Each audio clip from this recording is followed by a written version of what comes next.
Moving on from the fun find, let's get a little bit more serious.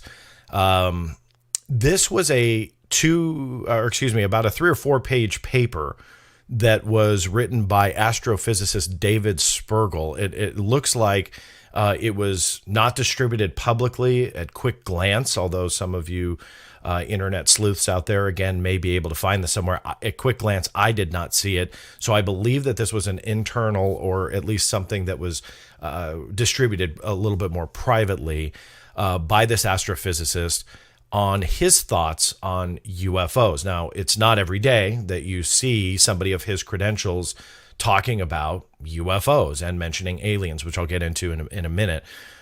His quick CV, and I can't go over it in its entirety. It's very impressive, but he's the president of what's called the Simons Foundation. He's the co-chair of the Wide Field Infrared Survey Telescopes science team.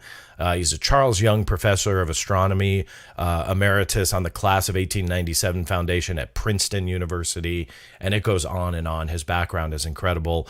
I'm going to be reaching out to David Spergel, seeing maybe if he might be interested in coming on this channel and talking about this paper, since it's now public and out in the open through the Freedom of Information Act. And I'll read a little bit about it. Again, it's quite a few pages long, so I'm not going to read everything. But again, the title, Thoughts on UFOs, written by David Spergel, distributed internally by NASA. He talks about what are they, meaning what are UFOs? And he says, quote, "The most conservative hypothesis is that these UFOs are built by humans, experimental vehicles under development by the U.S. military or by foreign militaries. In the past, famous UFO sites, e.g. Area 51, have turned out to be test sites for advanced technologies. Some of the triangular-shaped objects that are capable of rapid accelerations and high speeds do seem remarkably similar to descriptions of hypersonic vehicles that are currently under development by the Army, Navy, Air Force, DARPA, and the NSA. The Indian, Chinese, and Russian military are all developing their own hypersonic vehicles. DARPA HTV-2 had test flights over a decade ago, so that the recent appearance of flying triangular-shaped objects that can reach high speeds seems consistent with this hypothesis. There is also extensive work on developing drone swarms by many nations, including even Armenia, whose properties match some UFO reports." He then goes into another explanation, which is natural phenomena. He talks about ball lightning, or what he calls St. Elmo fire.